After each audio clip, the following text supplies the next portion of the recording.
All right, Brett, we're talking Merrell. 2026. The first one here, we've got the Agility Peak 6, and we've been waiting, what, 3 years for this thing? Before we get going though, Oh. I just want to give a shout out to Tantrums, the best packs in the game. Thanks for supporting our TRE coverage. I'll have a link below to Tantrums packs in the show notes. Go check out what I pretty much wear on the daily for a lightweight, minimal pack. And they've also got a higher capacity one coming out for the Coca Donuts of the world. Great packs. Great packs. Let's dive into it. Dude, Agility Peak 6. 3-year wait? Yeah, I think they said, we asked them and they were like, I think it's the AP5 is almost 3 years old. I know that was one of the more requested shoes to review, but it was like a year old by the time it was on our radar, and we're like, oh, well, it's gonna come out next year. It didn't. It's finally updated. We actually have it, so we will definitely be reviewing the Agility Peak 6. What'd you think of that? Possible speed goat killer? That's always seemed kind of like the goal. Let's run through some of the updates and the stats real quick. Okay, tell me about the outsole. So, Vibram Mega Grip, Yep. outsole, 5mm lugs. Bite. A lot of bite. These are some steep lugs, like El Capitan type steep. Lot of outsole cutout, which I feel like we've started to see less of as the foams have gotten more fragile. Rock plate in the 4, exposed midsole foam. Yeah, because they're just going for an EVA. Was it? Is that right? EVA blend? Float Pro foam EVA. Yeah, so there's like a supercritical EVA. 4-foot rock plate, which you can see through the outsole cutouts. Nothing in the heel. Didn't get the exact stack height numbers, but it felt very like moderate stack. That was the thing, like as a speed goat killer, if it on paper, actually not on paper, in hand, it seemed thinner, but it has that rock plate, so maybe it's okay. 2834, 6mm drop. Okay, so 2834, yeah, right in that moderate stack height type category.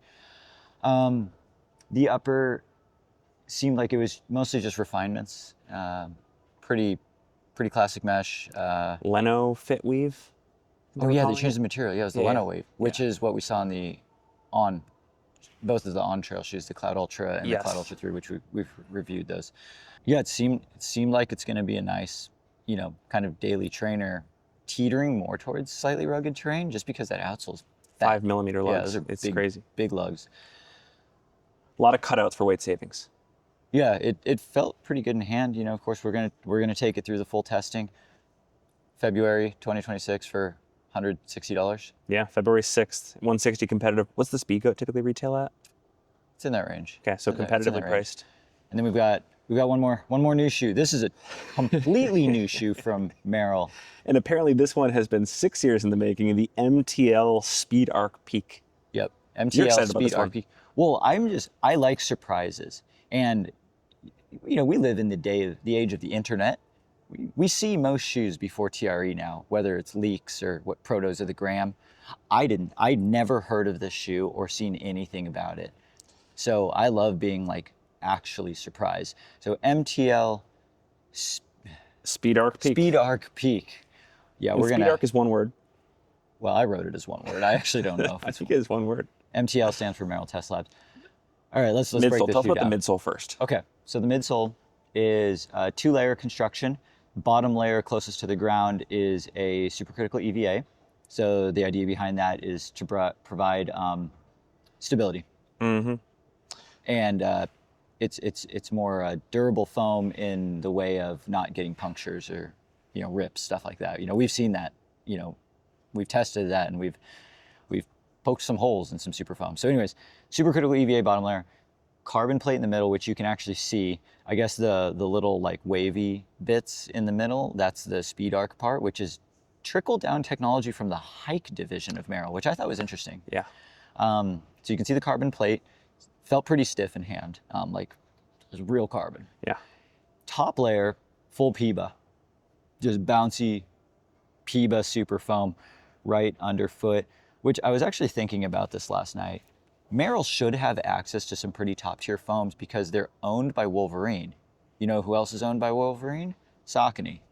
I don't know how much they get to share, like shoe closets, but I'd be knocking on Saucony's door if I was them, just to be like, hey, can we test out. But anyways, yeah, big old slab of PIBA up top. So that's the midsole. I think it's in. I mean, there's 4mm Mega Grip Elite lugs on this shoe. This was shoe number 3 now with Mega Grip Elite with Norda. Well, actually, technically, this is shoe number 4. Norda 005, Norda 055, Brooks Cascadia Elite. Yep. MTL Speed Arc. Ultra using Mega Grip Elite too? No, Speed Ultra is not using Mega Grip. MTL Speed Arc Peak. The Speed Arc Peak. I'll get it. I'll get the name right one of these days. But Mega Grip Elite, 4mm lugs, upper.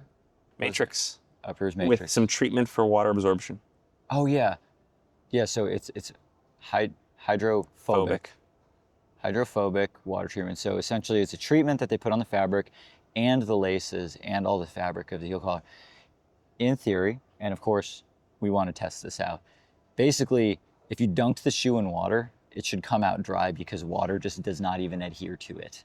And because it's attached to the individual fibers, you're not closing off the cells of the mesh. So in theory, should still breathe.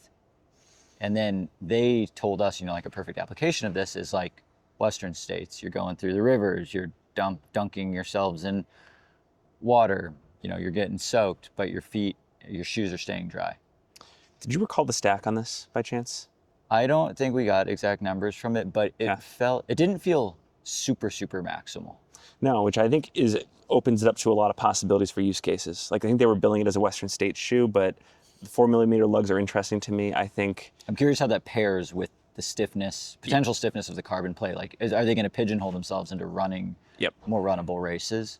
Or will this actually be like a surprise technical shoe? Because we were talking, the MTL line of Merrell has had some absolute bangers for like sub-ultra, go fast, skyrunner type shoes. So it'll be interesting to see if some of that tech trickles out to their ultra race shoe in a positive or negative way. Was the Long Sky Trail 2 the last thing we had in testing? Yeah. Okay, I like that shoe. So. I thought that was cool. It was like not quite enough shoe for me, so that's why I'm excited to see the slightly thicker version of this. So those are the 2 main updates from Merrell 2026. Thanks, Tantrums.